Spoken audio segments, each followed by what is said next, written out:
ሰላም ውድ የአስኳላ ቱቶሪያል ተከታታዮች እንደምንሰነበታችሁ።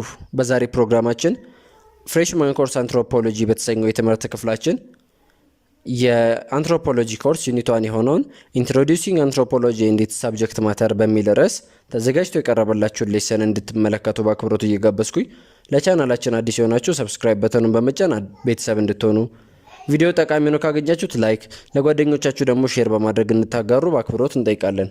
ዩኒት 1 ኢንትሮዲዩሲንግ አንትሮፖሎጂ ኤንድ ኢትስ ሳብጀክት ማተር ዴፊኒሽን ኤንድ ኮንሰፕት ኦፍ አንትሮፖሎጂ። በዚህ ርዕስ ስር የምንመለከተው የአንትሮፖሎጂን ጽንሰ ሀሳብ እንዲሁም ደግሞ ብያኔ ምን እንደሚመስል እንመለከታለን። ኤቲሞሎጂካል ዴፊኒሽኑን ስንመለከት ወይንም ስርወ ቃሉን ስንመለከት አንትሮፖሎጂ ከሁለት የግሪክ ቃል የመጣ ሲሆን አንትሮፖስ ኤንድ ሎጎስ የሚል ቃላት ናቸው። አንትሮፖስ ማለት ማንካይንድ ኦር ሂውማን ቢንግ ሲሆን ሎጎስ ደግሞ ሪዝን ስተዲ ኦር ሳይንስ የሚል ትርጓሜ ያለው ማለት ነው። አንትሮፖሎጂ ባይ ፋር ዘ ስተዲ ኦፍ ሳይንስ ኦፍ ማንካይንድ ኦር ሂውማኒቲ ኦር ሪዝን አባውት ሂውማንስ ልንል እንችላለን። ቀለል ስናደርገው አንትሮፖሎጂ ኢዝ ዘ ስተዲ ኦፍ ሂውማን ቢንግ ልንል እንችላለን። ስለ ሰው ልጅ የሚያጠና ሳይንስ ነው አንትሮፖሎጂ ማለት። ስለ ሰው ልጅ ደግሞ ስንል መገለጫዎችን እንመለከታለን። ሁለት መገለጫዎች አሉን፣ ካራክተሪስቲክስ ባዮሎጂካል ኤንድ ካልቸራል ወይንም ስነ ህይወታዊ ወይም ደግሞ ባህላዊ የሆኑ መገለጫዎች ይኖሩናል።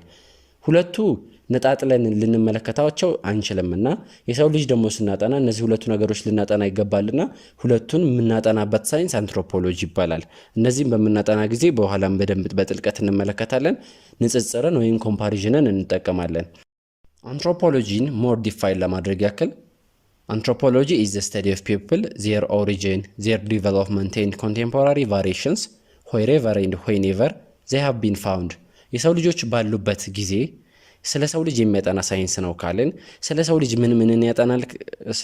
አንደኛ መገኛችንን፣ ሰው ልጅ መቼ ነው ኦሪጂኔት ያደረገው፣ ዲቨሎፕመንቱ ምን ይመስላል ወይም ደግሞ እድገቱ ምን ይመስላል፣ እንዲሁም ደግሞ በአሁን ላይ እንኳን ባለው በሰዎች መካከል ምን አይነት ልዩነት አለ የሚለውን የምናጠናበት ሳይንስ አንትሮፖሎጂ ይባላል።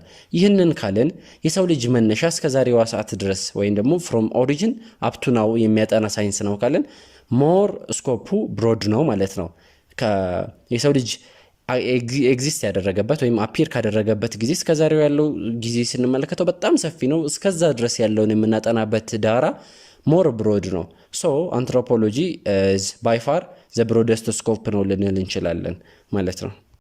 ኢን ሞር ስፔሲፊክ ተርም አንትሮፖሎጂ ኢዝ ዘ ሳይንስ ዊች ኢንቨስቲጌትስ ዘ ስትራቴጂ ኦፍ ሊቪንግ ዛት አር ለርንድ ኤንድ ሼርድ ባይ ፒፕልስ አስ ሜምበር ኦፍ ሂውማን ሶሻል ግሩፕስ። ባይ ፋር አንትሮፖሎጂ ምንን የሚያጠና ሳይንስ ነው ስንል ከላይ እስከታች ያለው ዘርዘር አድርገን ስንመለከተው አንደኛ የሰው ልጆች የአኗኗር ዘይቤ ምንን ይመስላል የሚለውን ያጠናል። የአኗኗር ዘይቤ ሰዎች ሊማሩም ሊጋሩም ይችላሉ። መማር ስንል ተወልደን ያደግንበት ማህበረሰብ ይዘነው የምንመጣው ወይንም ለርን የምናደርገው ነገር ይኖራል። ከሌላው ማህበረሰብ አካል ጋር ማለት እኛ ተወልደን ያደግንበት ማህበረሰብ ከሌላው ማህበረሰብ ጋር የተለያየ ዲፈር የሚያደርግ ካልቸር ሊኖረን ይችላል። ያ ካልቸር ጠቃሚ ሆኖ ካገኙት ሌሎቹ የኛን ይጋሩታል ኦር ሼር ያደርጉናል፣ ሼር እናደርጋቸዋለን። ኦር ደግሞ ከነሱ ደግሞ የሚጠቅም ደቦስን ነገር ስናገኝ ሼር ልናደርግ እንችላለን። ይህም ምን እንለዋለን? ሼር እንለዋለን። ወይም ኢንቨስቲጌት ዘ ስትራቴጂ ኦፍ ሊቪንግ የአንዱ የአንትሮፖሎጂ ስራ ነው። ምን ማለት ነው? የሰውን የአኗኗር ዘይቤ ያጠናል። ሁለተኛው አናላይዝ ዘ ፕሮዳክት ኦፍ ሶሻል ግሩፕ።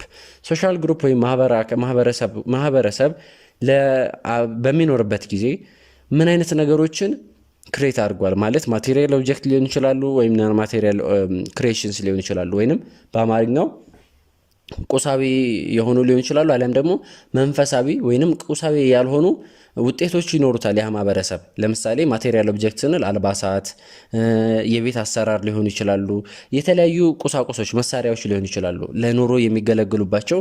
ማቴሪያል ኦብጀክት ስንል ናን ማቴሪያል ኦብጀክት ወይም ደግሞ መንፈሳዊ የምንላቸው ናቸው። እነዚህ በአብዛኛው ቢሊፍስ፣ ቫሊዩ፣ ፕራክቲስስ፣ ኢንቲዩሽንስ የመሳሰሉት በናን ማቴሪያል ክሬሽንስ ይካተታሉ። እነዚህ ሁሉ በአንትሮፖሎጂ ይጠናል ማለት ነው። በተጨማሪም አንትሮፖሎጂ ኢዝ አን ኢንተሌክቹዋል ቻሌንጅ ቴዎሬቲካል አምቢሽስ ሳብጀክት ነው እንላለን። እንግዲህ ይህንን ካልን የሰው ልጅ በራሱ ይህንን ማጥናት በራሱ ከበድ ቢልም ለሰው ልጅ አእምሮ ትንሽ ከባድ ነው ማለት ጊዜ ታይም ኮንሱሚንግ ነው። በኋላ በደንብ ወደ ውስጥ ስንገባ የምንመለከተው ይሆናል። ግን ይህ ሁሉ ሆኖ ሳለ ግን ሞር አስፈላጊም ደግሞ ሳብጀክት ነው። ቴዎሬቲካሊ አምቢሽስ በጣም ሊጠናም የሚገባው ሳብጀክት ነው። which tries to achieve understanding of culture, society and humanity through detailed study of community life supplied by comparison ማህበራዊ ኑሮን መሰረት አድርገን የሰውን ልጆች አናናር ዘይቤ፣ ማንነት፣ ባህል፣ ስብዕናን የምናጠናበት ሳይንስ ሲሆን በምን ይደገፋል? በንጽጽር ይደገፋል። ይህም ማለት አንደኛውን ሶሻል ግሩፕ ከሌላኛው ሶሻል ግሩፕ ጋር ኮምፔር በማድረግ ጥናቱን እናጠነዋለን ማለት ነው። Anthropology seeks to explain how and why peoples are both similar and different through examinations of our biological and cultural past and comparative study of contemporary human society. እዚህ ጋር ምንድነው አንትሮፖሎጂ ስለ ሰው ልጅ የሚያጠና ሳይንስ ነው ካለን የሰው ልጅ በአጠቃላይ ስናጠና መገኛለን ሁለት መገለጫዎች አሉ ብለናል፣ ባዮሎጂካል ኤንድ ካልቸራል። ይህንን መሰረት አድርገን በምናጠናበት ጊዜ በሰዎች መካከል ልዩነትና አንድነት እናገኛለን። በስነ ህይወትም ወይም በባዮሎጂካሊ ብናጠና ከካልቸር ማኳያ ብናጠና የሰው ልጆች አንድነትና ልዩነት ይኖራቸዋል። ወይም አንደኛው ሶሻል ግሩፕ ከሌላኛው ሶሻል ግሩፕ ጋር ይለያል። ለምሳሌ ባዮሎጂካሊ ሴክስ የሚባል ነገር አለ። ሴክስ ስንል ሴትና ወንድ። በአንትሮፖሎጂ የሚጠናው ኢንዲቪጁዋል ወይም ውስጥ ያለው ነገር ሳይሆን ባዮሎጂ እንደሚያጠናው ባይሆንም በዚህ በባዮሎጂ ምክንያት ምን አይነት ነገር መጥቷል የሚለውን ስለሆነ ሴክስን ቤዝድ ያደረገ ጄንደር እናጠናለን ማለት ነው። በሴቶች እና በወንዶች መካከል ያለውን ልዩነትና አንድነት የምናጠናበት ሳይንስ ሊሆን ይችላል። ከባህል አኳያ ደግሞ ኢትዮጵያኖች በራሳችን ብዙ ባህል አለን። በተለያዩ ሶሻል ግሩፖች መካከል የተለያየ ዲፈረንት ካልቸር ይኖራል። እነዚህ ካልቸሮች ኮምፔር በማድረግ የምናጠናበት ሊሆን ይችላል። ከዚህም ባለፈ ኢትዮጵያ ውስጥ ያለውን ካልቸር ደግሞ ከሌላው ከተቀረው ዓለም ጋር የምናጠናበት ሳይንስ አንትሮፖሎጂ እንለዋለን ማለት ነው። ኢትስ አልቲሜት ጎል ኦፍ አንትሮፖሎጂ ኢዝ ቱ ዲቨሎፕ አን ኢንተግሬትድ ፒክቸር ኦፍ ሂውማንካይንድ የተቀናጀ ምስል ስለ ሰው ልጅ ማቅረብ ነው ዋናው ዓላማው፣ ግብ አድርጎ የተነሳው ማለት ነው። ይህም ማለት ሰው ስንል ሰው ከሚለው ራሱ ብዙ ጥያቄዎች የተለያዩ ሰዎች ሊያነሱ ይችላሉ። ጥያቄ ይነሳል። ምንድን ነው እኛን ሰው ያደረገን? እኛ ከሌሎቹ ማህበረሰብ በምን እንለያለን? ከሌላኛው ኦርጋኒዝሞች ወይም ደግሞ ከሌሎች ሰው ካልሆኑት በምን እንለያለን? ምን አንድ ያደርገናል? በሰዎች መካከል ምን አይነት ልዩነቶች አሉ? እነዚያን ልዩነቶች ያመጣቸው ነገሮች ምንድን ናቸው? እዚህ ጋር አሁን ከጥያቄዎቹ መካከል why do some group of people tends to be tall and lanky while others tends to be short and sanky? አንዳንዶች ለምን አጠሩ፣ አንዳንዶች ለምን ረዘሙ፣ አንዳንዶች ለምን ወፈሩ፣ አንዳንዶች ለምን ቀጠኑ እያለ ልናጠና እንችላለን። አንዳንዶች ለምን ጠቆሩ፣ አንዳንዶች ለምን ቀሉ፣ እነዚህን ሁሉ ልናጠና እንችላለን። ልዩነት አለ። ይሄ ልዩነት ወይም አንዳንድ ደግሞ አንድነቶች በሰዎች ጥያቄ ውስጥ ይገባልና ይሄ ጥያቄን ለመመለስ የሚያጠና ሳይንስ አንትሮፖሎጂ በመባል ይታወቃል። ይህ ሳይንስ ምን ለማድረግ ይሰራል? ኢንተግሬትድ የሆነ ፒክቸር ክሬት ለማድረግ ይሰራል ማለት ነው። አስ አ ማተር ኦፍ ሲምፕሊሲቲ ኤንድ ብሬቪቲ ወይም ቀለል ለማድረግ ያክል አንትሮፖሎጂ ሁለት ምልከታዎች ያስቀምጥልናል። አንደኛው ነገር ምንድን ነው? የሰው ልጆች በዚህ ምድር ላይ በሚኖሩበት ጊዜ አክቹዋል እና ካልቸራል ቫሪዬሽን አላቸው ወይም ደግሞ አክቹዋል ባዮሎጂካል ኤንድ ካልቸራል ቫሪዬሽን። ይህም ማለት ከስነ ህይወት አኳያና ከባህል አኳያ የተለያዩ ልዩነቶች ይኖራቸዋል። ይህንን በተመለከተ እና አንድነታቸውን በተመለከተ እውቀት ወይም ኖሌጅ ፕሮቫይድ ያደርጋል ለሰው ልጆች። ሰከንድሊ ደግሞ ይህም ፕሮቫይድ ያደረገላቸውን ኖሌጆች ሰዎች በመጠቀም ከዚህ ኖሌጅ በመነሳት የተለያዩ በዓለም ላይ ሪሊ ወይም በሪያሊቲ ከሪያሊቲ አኳያ የተለያዩ ችግሮች ሊገጥሙን ይችላሉ እና ፕሮቫይድ ያደረገልንን ኖሌጅ በመጠቀም እነዚህን ችግሮች ሶልቭ እንድናደርግ ይረዳናል ማለት ነው። ፈርስት ኖሌጅ ያቀርብልናል። ሁለተኛው ነገር ደግሞ ምንድነው? ሶሻል ፕሮብሌሞችን ሶልቭ እንድናደርግ ይረዳናል ማለት ነው። አንትሮፖሎጂ በራሱ ከተፈጥሮ ሳይንስ ዘርፎች ጋር ከፍተኛ የሆነ ቁርኝት አለው። ይህ ቁርኝት አለው ግን ስንል ለምሳሌ ባዮሎጂ ከፍተኛ ቁርኝት አለው ከአንትሮፖሎጂ ጋር። ባዮሎጂካል ፋክተር ብለን ካራክተሪስቲክስ ነው መገለጫ ነው ለሰው ልጅ ብለን ተናግረናልና ይህ በሆነበት ሰዓት እንኳን ባዮሎጂካሊ ስንመለከት አሁን ለምሳሌ በኢንዲቪጁዋል ሌቭል አይደለም የሚገባው፣ ሶሻል ግሩፕ ነው የሚገባው። አንድ ሰው ላይ ለምሳሌ ሜል ሰው በመሆኑ ወንድ በመሆኑ ምን እንትን አለው ባዮሎጂ የሚያጠናበት ነገር አለው። አንትሮፖሎጂ ግን ሲያጠና አስ ግሩፕ ሌቭል ነው፣ ኖት ኢንዲቪጁዋል ኤንቲቲ። በግሩፕ አኳያ ወንዶች ከሴቶች በምን ይለያሉ፣ ወንድ ሆኖ በምድር ላይ በመፈጠራቸው ወንድ በመሆናቸው ምን አይነት ነገሮች አጋጥሟቸዋል። እንደነዚህ ነገሮች ሊያጠና ይችላል። ባዮሎጂ ግን ውስጥ እየገባ ዲኤንኤ አርኤንኤ እያለ ውስጥ ለውስጥ የሚያጠናቸው ነገሮች ይኖራሉ ማለት ነው። ዘ ሂስቶሪካል ዲቨሎፕመንት ኦፍ አንትሮፖሎጂ ወይንም ታሪካዊ አመጣጡ እድገቱ የአንትሮፖሎጂ ምን ይመስላል የሚለውን በዚህ ርዕስ ስር እንመለከታለን። recent discipline given its present shape during the 20th century, but it has important indications in the histography, geography, travel, writing, philosophy and jurisprudence of early time.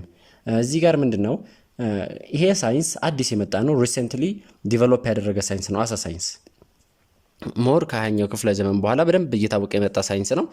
ግን ከዛ በፊት በነበሩት ስርና መሰረት አሉት እንመለከታለን። ልክ 20ኛው ሴንቸሪ እንደተባሉ እንዳልጀመረ የምንመለከትባቸው ነገሮች ይኖራሉ። ለምሳሌ ከታሪክ አኳያ፣ ከጂኦግራፊ አኳያ፣ ከትራቭል ራይቲንግ አኳያ፣ ከፍልስፍና አኳያ፣ ጁሪስፕሩደንስ ወይም ደግሞ ህግ ተኮር ነገር ላይ ስንመለከት አንትሮፖሎጂን በከፊልም ቢሆን ይሄ ሳይንስ ዛሬ እንዳልጀመረ እንረዳለን። አንትሮፖሎጂ አሳ ሳይንስ በኢንላይትልመንት ጊዜ ነው የጀመሩ ነው ዲቨሎፕ ያደረገው ብለው የሚሉ ሰዎች አሉ። አይ አይደለም፣ በዚህ ጊዜ ደግሞ አይደለም፣ በ1850ዎቹ ነው፣ ከዚህ ጊዜ በኋላ ነው ዲቨሎፕ ያደረገው ብለውም ደግሞ የሚከራከሩ ሰዎች አሉ። አንዳንዶች ደግሞ በአብዛኛው ከፈርስት ወርልድ ዋር በኋላ ሞር እንደታወቀ ይህንን ሳይንስ ሲናገሩ ይደመጣል። አንትሮፖሎጂ ልክ እንደ ሳይንስ ግን ኮንሲደርድ የተደረገው አፍተር ዘ ፈርስት ወርልድ ዋር በእነዚህ አራት ሀገራቶች ምክንያት ነው። ፍራንስ፣ ግሬት ብሪተን፣ ዩኤስኤ ኤንድ ጀርመኒ። እነዚህ አራት ሀገራቶች በእነዚህ ነው ኦሪጂኔት ያደረገው አሳ ሳይንስ።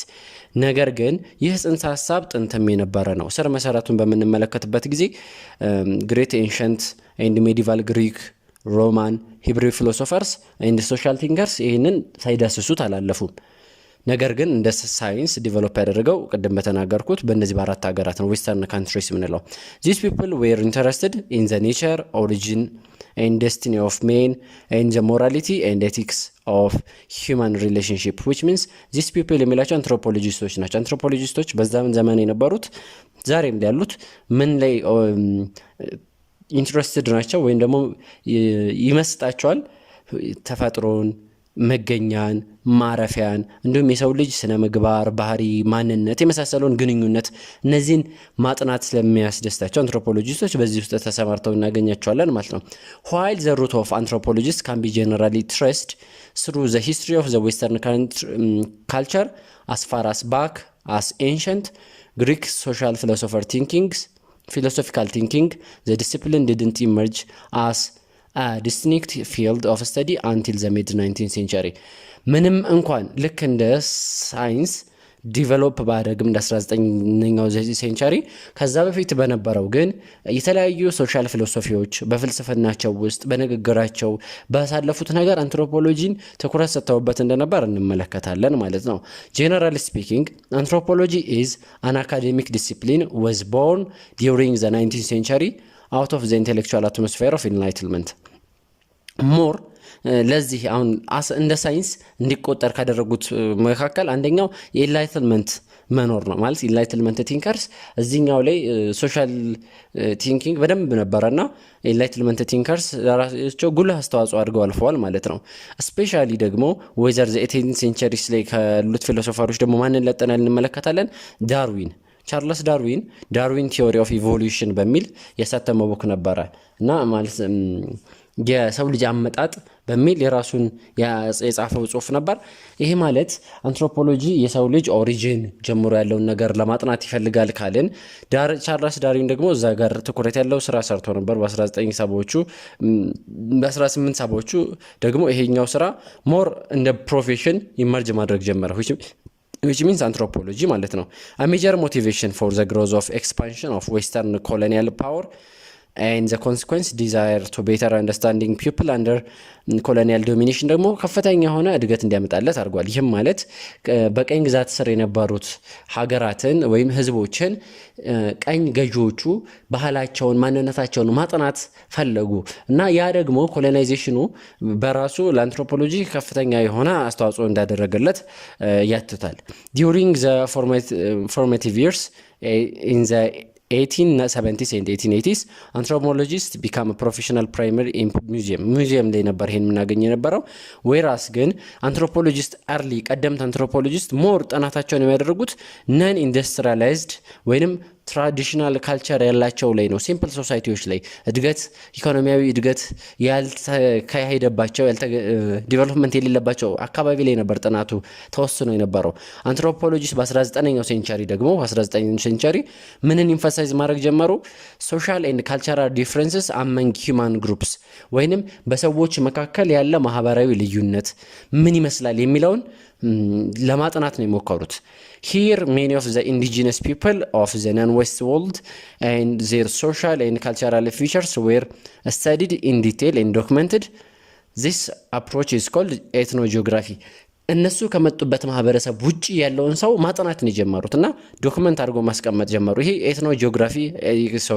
ኤትኖግራፊክ በመባል ይታወቃል። ይሄ ሜተድ ወይም ይሄ አፕሮች ሞር ደግሞ at mid 19th ላይ ደግሞ ወይም በ19ኛው ክፍለ ዘመን አጋማሽ ላይ ደግሞ አንትሮፖሎጂስቶች ምን አቴምፕት ማድረግ ጀመሩ? ቱ ዲስከቨር ዩኒቨርስ ሂውማን ፓተርን የሰው ልጅ ፓተርኑ ምን ይመስላል የሚለውን ነው ማጥናት የጀመሩት። ኮመን የሚያደርገን ምንድነው? አንድነታችን ምንድነው? ከስነ ህይወት አኳያ ከስነ ልቦና አኳያ ምንድነው ባይንድ የሚያደርገን የሚያስተሳስረን ምንድነው የሚለውን ነገር ማጥናት ነው የጀመሩትና የአፕሮቹ ምን በመባል ይታወቃል? ይሄ ኤትኖሎጂ ይባላል። ኤትኖሎጂ ምንን ኤም አድርጎ የተነሳ ነው ወይንም ምንን መሰረት አድርጎ የተነሳ ነው? ኮምፓራቲቭ አንደርስታንዲንግ ኤንድ አናሊሲስ ኦፍ ዲፍረንት ኤትኒክ ግሩፕስ አክሮስ ታይም ኤንድ ስፔስ በተለያዩ ሰዓትና ጊዜ ላይ ኮምፓራቲቭ አንደርስታንዲንግ ነው አንጻራዊ መረዳት ነው የምናደርገው። ኮምፓራቲቭ አንደርስታንዲንግ ኤንድ አናላይሲስ ኦፍ ዲፍረንት ኤትኒክ ግሩፕስ የተለያዩ ግሩፖች ይኖራሉ። ኮምፓራቲቭ አንደርስታንዲንግ በማድረግ ወይም አንጻራዊ መረዳትን ነው በማድረግ የምናጠናው ጥናት ነው ኤትኖሎጂ የምንለው ማለት ነው። በኢትዮጵያ ውስጥ ኢትዮጵያ ፕሮፌሽናል አንትሮፖሎጂስት ሃዝ ቢካም studying cultures, society on a more intensive level on since in 1950s ከ1950ዎቹ በኋላ ሞር ኢትዮጵያ የዚህ የአንትሮፖሎጂ ባለሙያዎች ጥናት እየተጠናባት ይገኛል። በእርግጥ ከጊዜ ወደ ጊዜ እየተሻሻለ ቢመጣም ዛሬ ላይ ሞር አድቫንስ እየሆነ ቢመጣም ግን ይህ ስራ በከፊል አሁንም ይቀራል እና ጥናት እየተጠናባት ትገኛለች ነው። almost inevitable the initial emphasis was on ethnography, the description of a specific custom, culture and way of life ይኖራል ማለት ነው።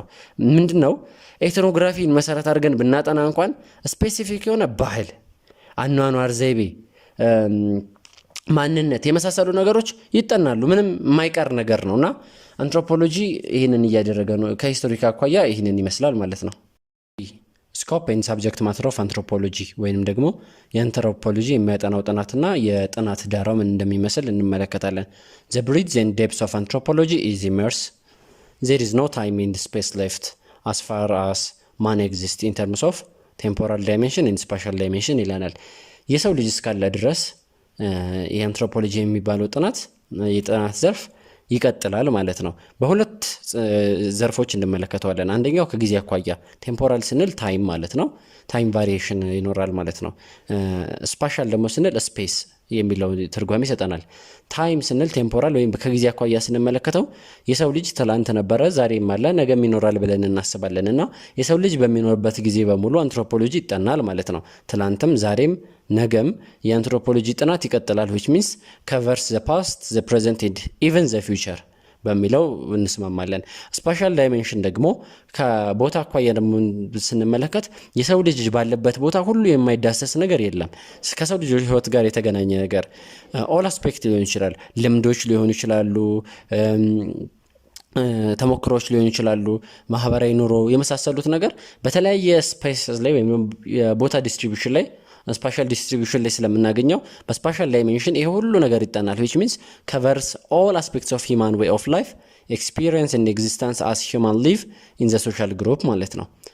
Anthropology touches upon all aspects of human condition as far as the relationship between human beings ቢንግስ ዘምሰልቭ ኤንድ ሂውማን ኤንድ ናቹራል ኢንቫይሮንመንት ሰዎች ከራሳቸው ጋር ግንኙነት ማለት ከሌሎች ሰዎች ጋር ግንኙነት እስከፈጠሩ ድረስ እንዲሁም ደግሞ ከተፈጥሮ ጋር መስተጋበር እስካላቸው ድረስ አንትሮፖሎጂ እነዚህን ሁሉ ያጠናል ማለት ነው። አንትሮፖሎጂ ፕሮጀክት አልሶ ኮንሲስት ኦፍ in conceptualizing and understanding similarity and difference between social system and human relationship ምንን መሰረት አድርጎ ስራውን ይሰራል? በማህበራዊ ኑሮና በሰዎች መካከል ያሉ ግንኙነቶች በመስተጋብርና በሰዎች በማህበራዊ ኑሮ መካከል ያለው ግንኙነትና ልዩነት ያጠናል ማለት ነው አንትሮፖሎጂ። አንድ ታዋቂ የሆነው የ20ኛው መቶ ክፍለ ዘመን ላይ ታዋቂ የሆነው አንትሮፖሎጂስት ክላውዲ ሌቪ-ስትራስ እንዲህ ብሎ ተናግሯል በመጽሐፉ Anthropology has humanity as its object of research, but unlike other human science, it tries to grasp its object through the most diverse manifestation ብሎ በመጽሐፉ ገልጾልናል። ወይንም ይህን በአማርኛ ስንተረጉመው አንትሮፖሎጂ የሰው ልጅ የምርምር አካል ቢሆንም ከሌሎች የሰው ልጅን ከሚያጠኑ ሳይንሶች በተለየ መልኩ በጣም የተለዩ መገለጫዎችን ተጠቅሞ ነገሮችን ሁሉ ለመረዳት ይሞክራል ብሎናል። እንግዲህ ከዚህ አኳያ ነው ዳራውን የምንመለከተው። ወይንም በሌላ አገላለጽ in other words anthropology studies humanity with its all aspect of existence and in its all means of difference, diversity and similarity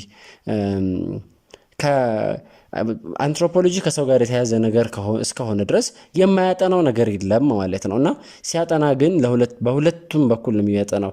ልዩነቱ ምንድነው? አንድነታችን ምንድነው የሚለው ነገር ትኩረት ሰጥቶ ይመለከታል ማለት ነው።